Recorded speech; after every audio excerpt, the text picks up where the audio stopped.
Welcome, everybody. This is our 43rd annual Martin Luther King Jr. Day celebration here at the library. It's great to see such a full room. There are a ton of people I would like to give a little recognition to. We've got a lot of city leadership in the room here, and I'd like to thank them for supporting us. So in addition to the people that we also have speaking, up next is going to be Vice Mayor Devereaux, who's going to give a brief greeting from the city. But City Manager Dee Pasquale is here. Deputy City Manager Lisa Peterson is in the room. State Rep Mike Connolly is here. Councilor Simmons is over right in front of me. Councilor Zondervan is here, right in front. Brian Corr from the Peace Commission is in the back. And we've got Dr. Maria McCauley, the Director of Libraries, in the back of the room right there. And also Deputy Director Karen Brown of the Libraries is in the back. So we have a lot of stuff on our agenda today. I'm going to hand things over to Vice Mayor Devereaux for a brief greeting. Then we'll have a musical interlude. Then Councilor Simmons will introduce our keynote speaker. Our keynote speaker, who I should also thank, Reverend Irene Monroe, is right here. And then we'll have one last musical interlude to carry us off. And there's food and refreshments in the back of the room. So with that, I will hand things off to Vice Mayor Devereaux. Thank you.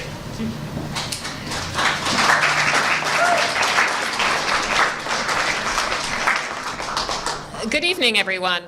Thank you all for being here. It's great to see this room filled, and it's a great pleasure and honor. I had not realized, I confess, that this was the 43rd annual these events. It's my first, and I hope it becomes a regular tradition. I've become a regular at the commemoration that we had yesterday at St. Peter's Episcopal with Brian Corr and a cast of many, many speakers, and that's a wonderful event. Followed by the day of service, which I was actually involved in helping to organize from the outset, and it's been wonderful to see that event evolve and grow and really become one of, I think, the city's most beloved community gatherings. So I know many of you were there, and I appreciate your coming out for this. And so I didn't prepare any remarks because honestly I didn't know I was doing this until a few hours ago, so I will be honest, I don't have any prepared remarks, but it's a great pleasure to be here. And I think in this particular time, what Dr. King stood for, what he taught us, his words in particular, are more relevant today than ever. What our country is going through, the challenges we're facing, and I think it's wonderful that Cambridge celebrates him throughout the whole week. There's another event on Thursday at the Senior Center at 1, and I think that's fabulous because I am 58, almost 59 years old, so I was a small child in 1968, and of course I know the history, but as you know, as we have a very young city and as younger people come forward teaching this history, remembering this history, talking about this history, bringing it to life is more important than ever because we need to know this history and we need to fulfill his dream. So thank you. It's an honor to be here, and I guess I would introduce the Cambridge Community Chorus. I'm gonna ride in the chariot in the morning, Lord. I'm gonna ride in the chariot in the morning, Lord. I'm getting ready for the judgment day. My Lord, my Lord. I'm gonna ride in the chariot in the morning, Lord. I'm gonna ride in the chariot in the morning, Lord. I'm getting ready for the judgment day. My Lord, my Lord. Are you ready, my brother? Oh, yeah. Are you ready, Yes, oh, yeah.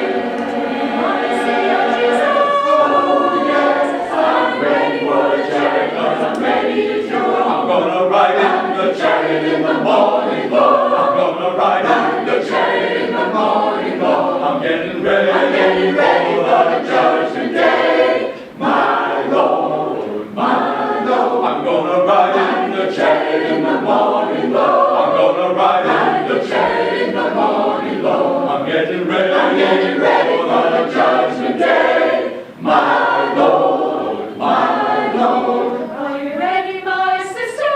Oh, yeah.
Please, let's give another warm, rousing applause for the Cambridge Community Chorus.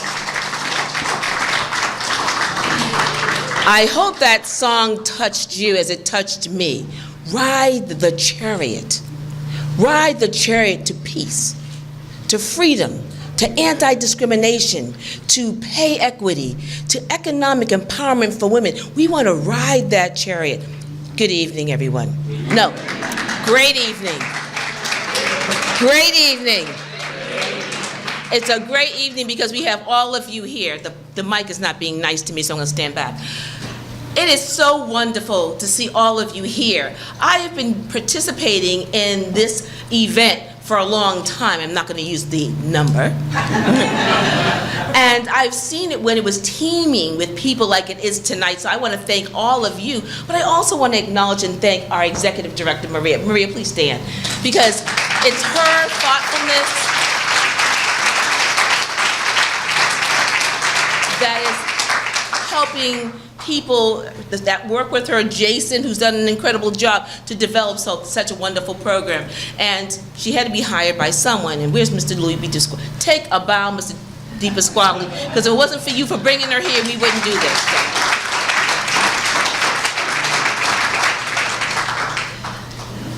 It's my pleasure to be here this evening as we ride this chariot to freedom, as we talk about the life and the work of Dr. Martin Luther King. You know, as many of you may know that have been around for a minute or so, that Dr. Martin Luther King walked in this city, walked on these streets.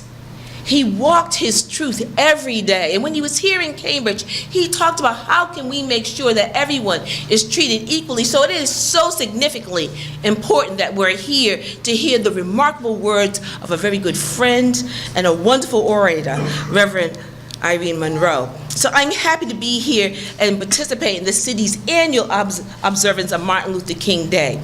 You know, we always talk about Martin Luther King and his dream. I hope this year we can have a different motto. It's not I have a dream, but I have achieved. All right. I have achieved fairness, justice. We can no longer be armchair activists. We have to really do the job on a daily basis. So we're here to think about, reflect on the remarkable life and legacy of the Dr. Martin Luther King Jr. as we celebrate this extraordinary individual. He was not intimidated when he looked into the face of fear. He was not deterred to make change. He did not become overwhelmed or throw up his hands in despair when he was faced with a plethora of social ills around him. Instead, he followed his conscience. He did the right thing when it was not popular.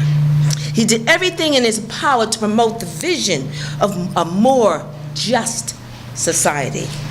And he went to work. He marched forward with a sense of how things would turn out, even though he may not be successful in that moment. Indeed, he marched forward with the full knowledge that he was endangering himself and his family. But he marched forward. He was that champion. He marched forward because his conscience would not allow him to do otherwise. And in following his conscience, he stirred the conscience of an entire nation. Dr. King had tremendous faith. You've heard that quote that he has once said that faith is stepping out, taking that first step, even though you can't see the staircase. He had a willingness to follow his conscience and the courage to march forward even through darkness and uncertainty, and the quality of just being able to continue to push himself forward and follow his inner moral conviction of not being willing to deny the voice of freedom, justice, and equal opportunity for all. And that is someone and so much like our speaker this evening, the Reverend Irene Monroe. Reverend Monroe has long been a widely respected voice in our community. She not only speaks up, but she stands up. When other people are shying back, she gets out front and say, we have to do the right thing. Not all the time, not some of the time, but each time. She had extraordinary opportunity. She writes for the Boston Globe, the Huffington Post, the Bay Window, and her regular media appearances on Boston Public's radio, all revved up, on NECN, and her ministry that is beyond the walls of any ordinary church. Her ministry is something she does all the time. An ordained minister, she does a weekly Mondays segment. I mentioned it's called All Revved Up. If you haven't watched it, that's your homework assignment. She's a Boston member of the National Public Radio, NPR, that is now a podcast. She's also a weekly commentator on New England's channel news, NECN.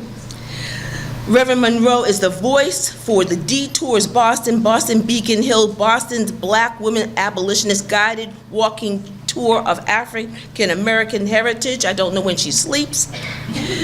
She is, as I mentioned earlier, she is a writer for the Huffington Post and a syndicated religion columnist. Her column appears in cities across the country and internationally in the UK, Ireland, Canada, Monroe. Writes a column on the LGBTQ experience in our local newspaper, Bay Window. She also writes for the Cambridge Chronicle and offers many, many opinion pieces in the Boston Globe. But she's an activist woman and has numerous awards, and let me just mention a few of them because we'd be all day if I gave you all of them. She's been the awardee of the Cambridge Mayor's Luminary Award, the top 25 LGBT power players of New England, Boston Spirit Magazine, and the Open Door Award for the HIV/AIDS 2015.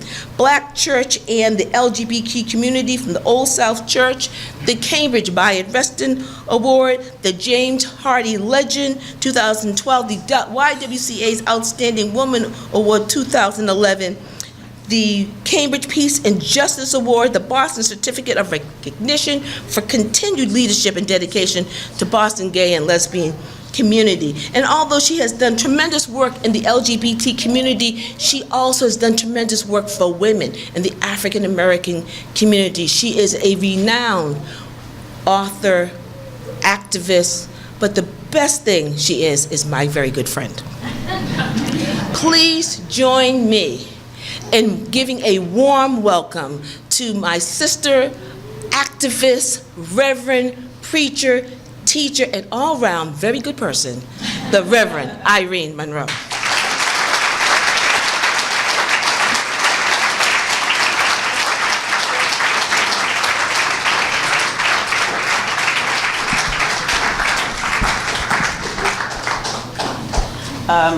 When someone is a good friend, you know how objective they can be, can't you? Hair and stuff. I think every day, in my opinion, is MLK Day if you are doing, in your own particular way, some form of justice work. And so I don't come here to tell you what to do. I come to celebrate what you are already doing. I want to thank the Cambridge Public Library. It is actually my second home here. And what I do when I'm looking for a popular title like Girl on the Train, I'll always go to the main branch and of course can't get it. So I run here and get it and don't tell anybody that I've got it. So I actually thank the Cambridge Library for this coveted opportunity to come in and share the moment with you here.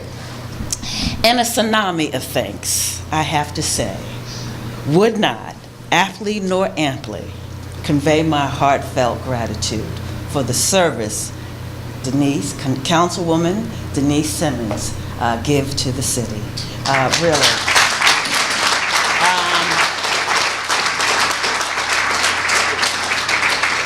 It's decades of service. When I moved to Cambridge, someone said, you need to meet a very powerful woman. And I just so happened one day to be seeing her. I saw her on the street. And from the way they depicted her, I said, this must be this woman. And I always remember, Denise, Maya Angelou's poem, When I See You Walking the Streets of Cambridge, the poem that says phenomenal woman, and there's a stanza in it that says this: when you see me passing, it ought to make you proud, because I'm a phenomenal woman. A phenomenal woman, that's me. And indeed you are, and I thank you for your continued service as a public servant in the People's Republic of Cambridge.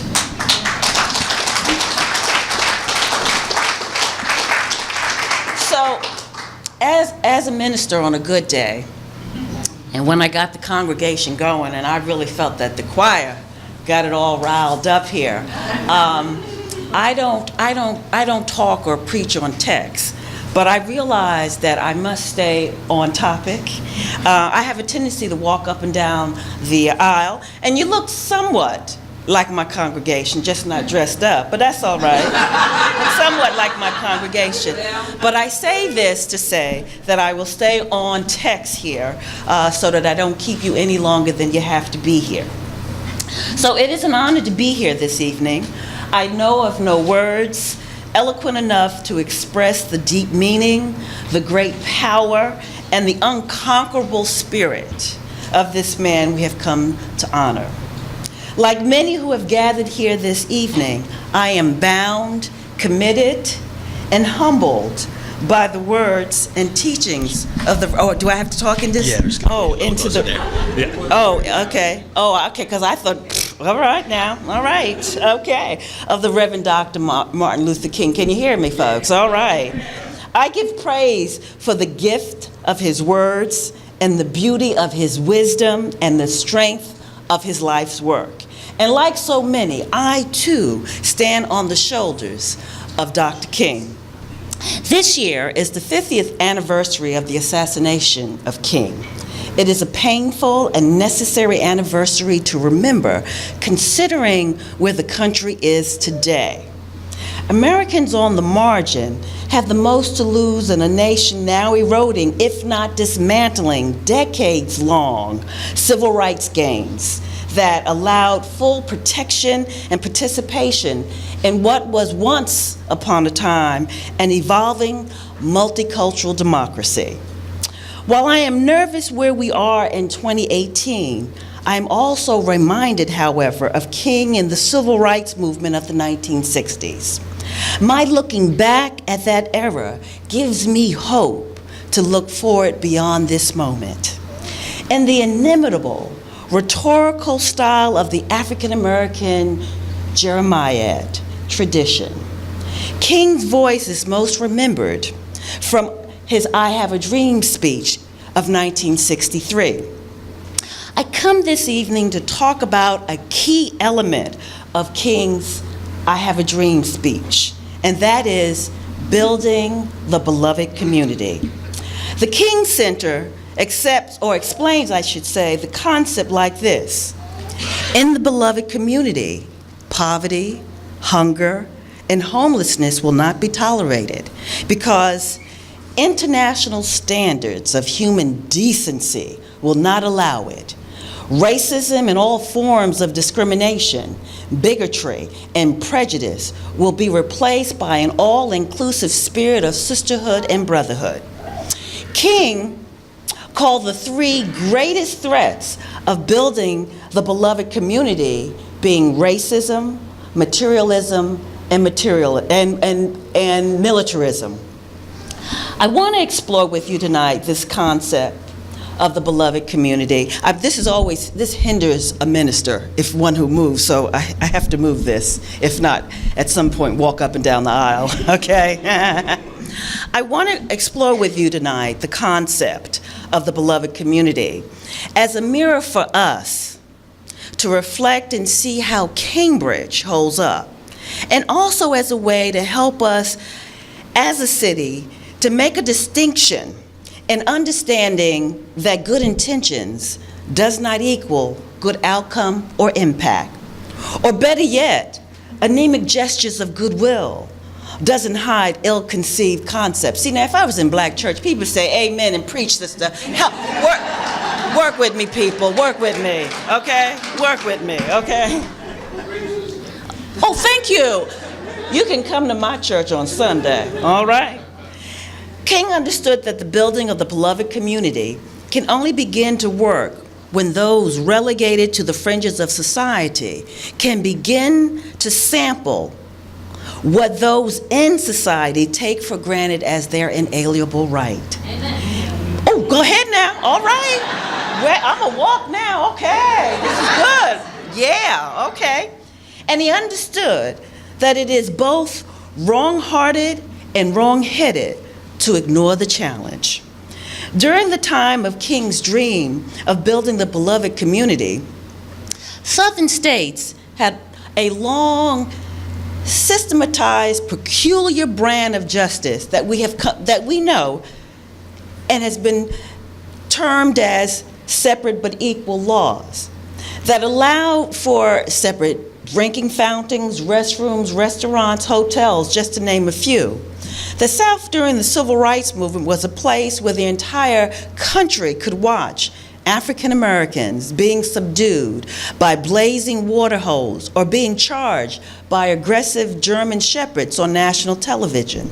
And at night, when nobody was watching, the Ku Klux Klan rode through black neighborhoods to burn their property while brandishing fire and terror as a symbol of white supremacy.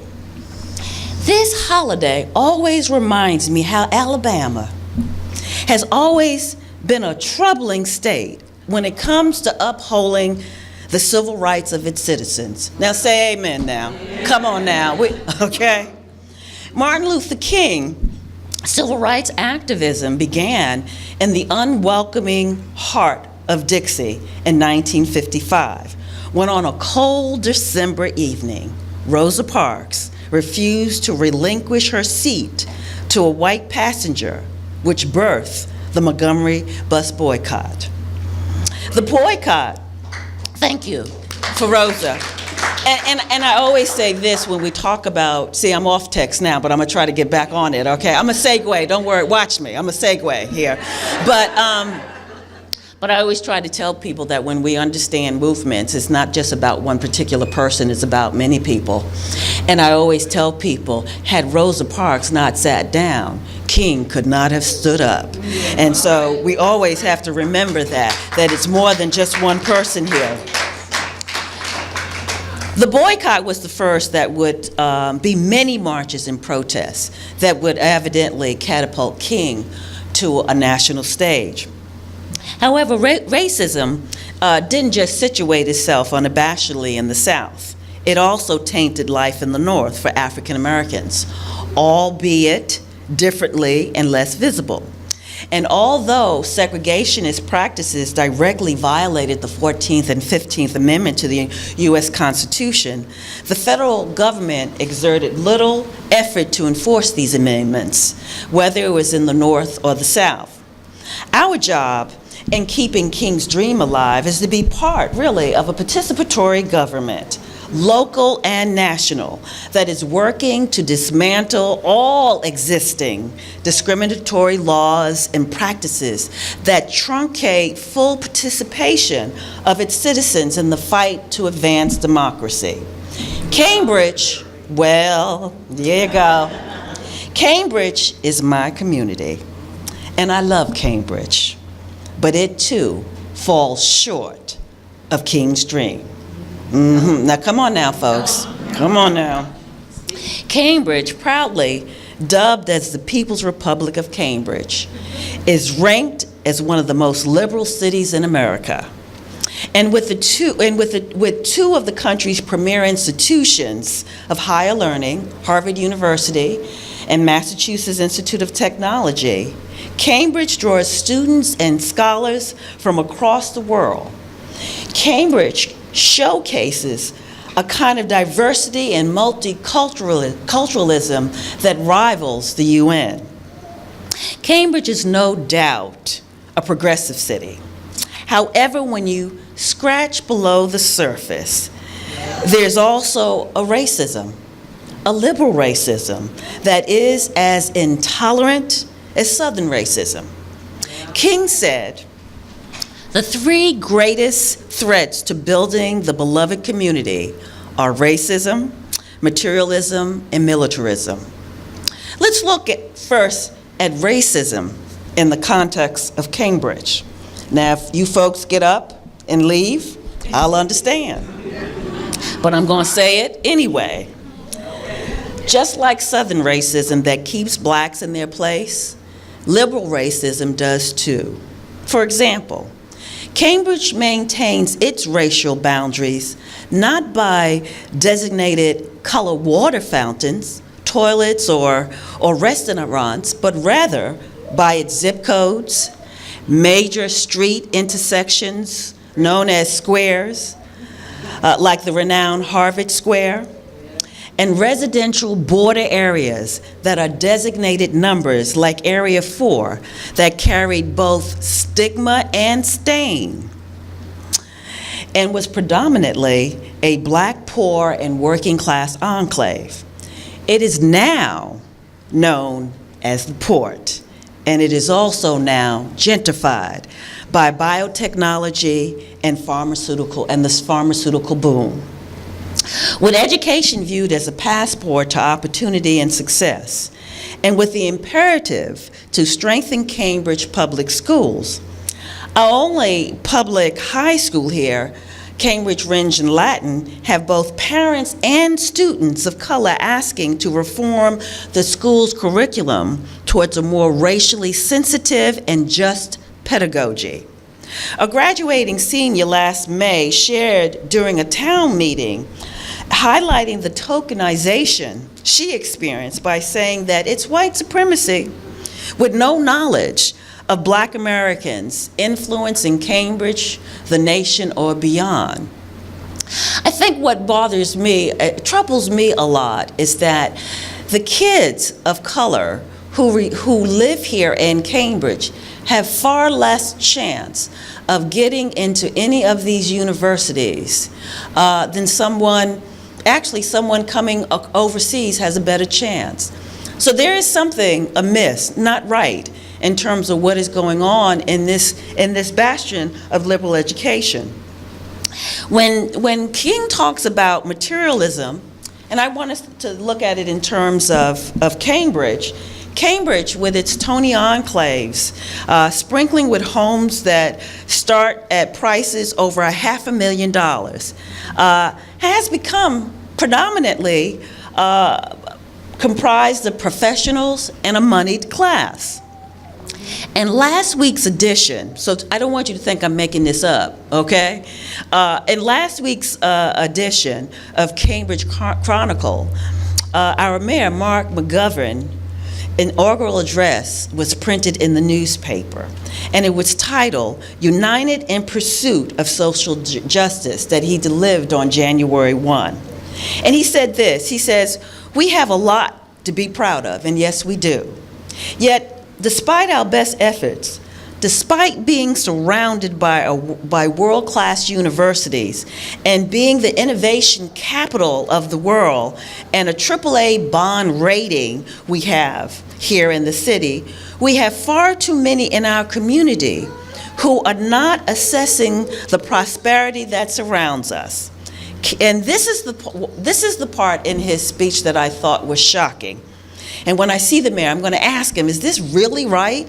He wrote this. He said, Cambridge has a higher poverty rate than the state average. Because we have more affordable housing. Okay. Or unaffordable, but okay. All right. I thank the mayor for his honest words. Poverty in this city is seen along fault lines, not only of income, but of housing, businesses, and yes, schools. For example, there's a poverty of minority-owned businesses in Cambridge. Today, there is no Black or Latino-owned businesses along the city's main drag of Mass Avenue.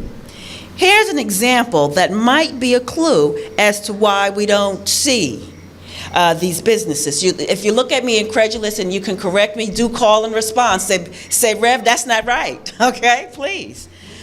Okay, but the Boston Globe past November wrote this piece. See, this is where you get primary sources. Wrote this piece titled, Scores of Cambridge Restaurant, I hope you read it, pay 6 figures for a liquor license.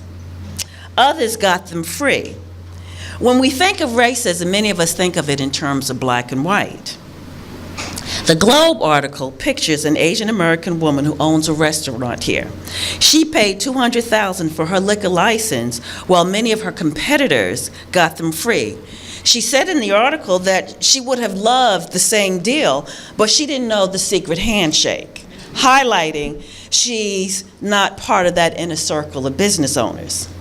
Lastly, I want to explore what King means in terms of militarism in the context of Cambridge. With the shooting of unarmed African American males by police officers, we've come to understand that the country needs to demilitarize its police force. Too many in Cambridge claim not to see race until, of course, an unknown black man appears in your neighborhood.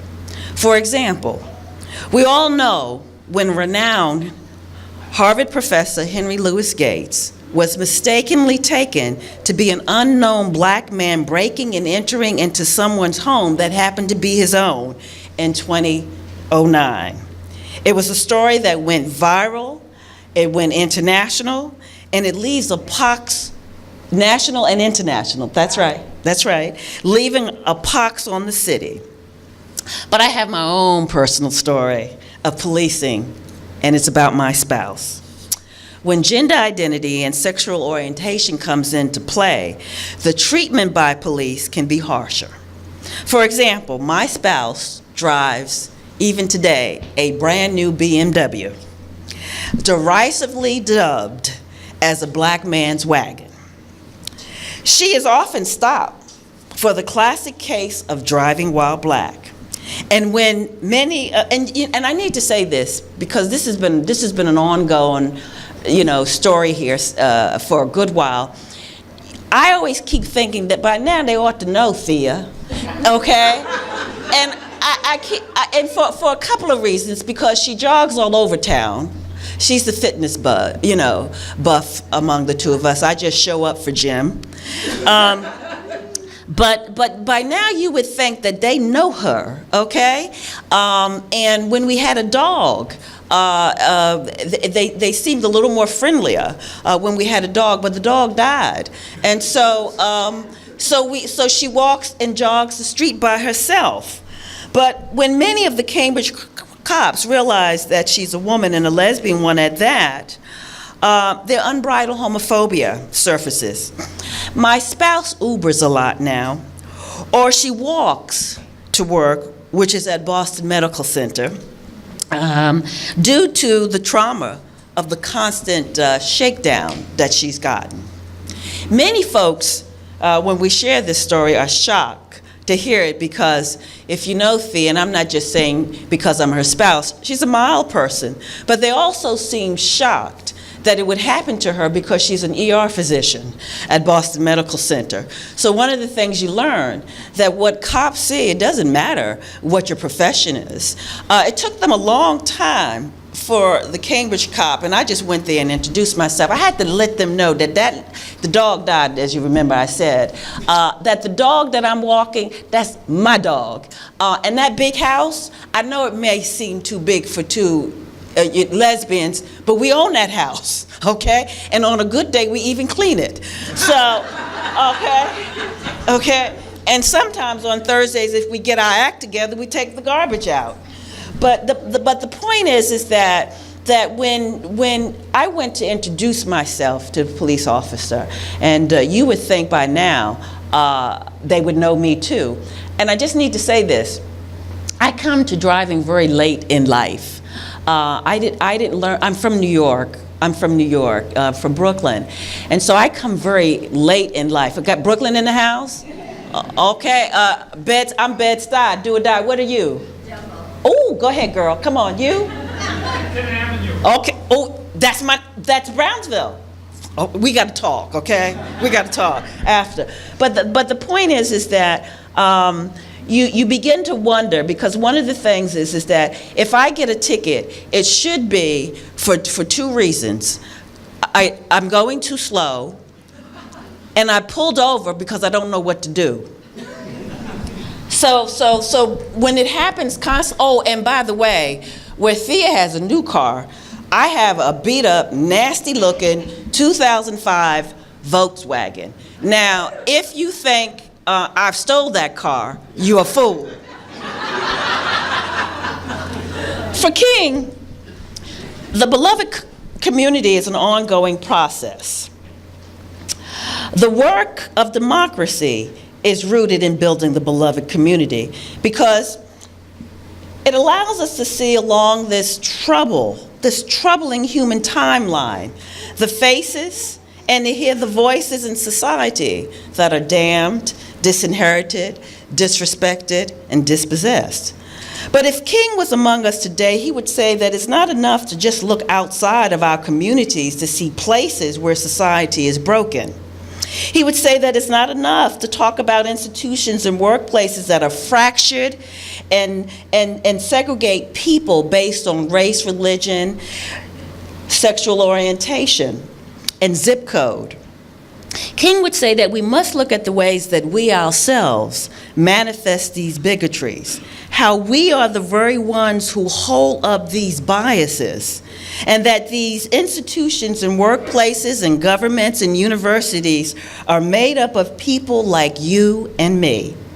When we begin to do that kind of work, oftentimes we find that these institutions and workplaces are broken, dysfunctional, wounded, crazy, and out of its mind in the ways that we are. Now, you know that should be an amen. Come on now. You know you folks are crazy. Come on now. Come on, I'm not the only one. The structures we have created are mirrors not of who we want to be, but who we really are. And some of us would rather stay broke than get woke in order to change their ways. King would remind each of us that we cannot heal the world if we have not healed ourselves. Now that's an amen. And if you don't, I'm an amen myself, okay? We delude ourselves if we think that King was only talking about the woundedness of institutional racism and not the personal wounds we carry as human beings. So perhaps, I'm glad to move away from it. So perhaps, oh, do I have to stop here? So perhaps the greatest task and the most difficult work we must do in light of King's beloved community is to heal ourselves. And this work must be done in relationship to our justice work in the world. In Farewells to Arms by Ernest Hemingway, he says that the world breaks us all, but some of us grow strong in these broken places. King's teaching invites us to grow strong in our broken places, not only to mend the sin-sick world in which we live in, but equally as important, to mend the sin-sick world we carry around within ourselves. We can only do that if we are willing to look both inward and outward, healing ourselves of the bigotry, the biases, and the demons that chip away at our efforts to do the work of justice.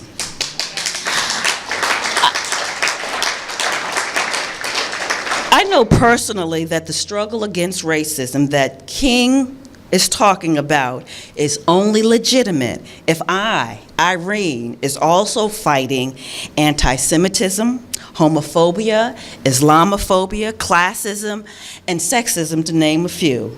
Not only out in the world, but also in myself. When you heal those broken places in yourself, you no longer think the world cannot be mended. When you heal those broken places in yourself, you realize that all life is of equal worth. But when you don't heal those places, you create, willingly or unwillingly, an ongoing cycle of abuse that goes unexamined and unaccounted for and spills out not only in your personal life, but all over the world. I want to conclude by saying that King spoke passionately about a wide range of concerns. And it's evident in this quote when he said that the revolution for human rights is opening up unhealthy areas in American life. and it's permitting a new and wholesome healing to take place. He said that eventually the civil rights movement will have contributed infinitely more to the nation than just the eradication of racial injustice. King's concept of the beloved city for us here in Cambridge must take root in our self-understanding of who we are and what we decide to be as both a people and a community. And the understanding of the interconnectedness between himself as the individual and himself as the community. African-American historian John Mbutu said this. He says, "I am because we are, and since we are, therefore I am."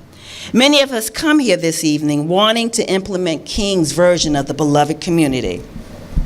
With this new presidency, we are called to reaffirm our values as the People's Republic of Cambridge and to hold them against a hard and present-day reality, and to also see how we measure up to our legacy and history of good and fair and inclusive governance that provides not only a promise of today, but a promise for a future.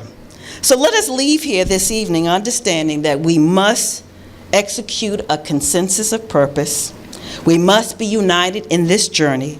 We must speak of a common goal, and we must see that it is today that our best work can be done and must be done in the face of our self-respect. And why? Because we must remember that the whole world is watching Cambridge in terms of being a model of justice and being a world city. It's really up to us how we present ourselves. But I do want to leave you with this. United, we can stand as a beloved community of the People's Republic of Cambridge. Or divided, we can fall as a petty people. Thank you.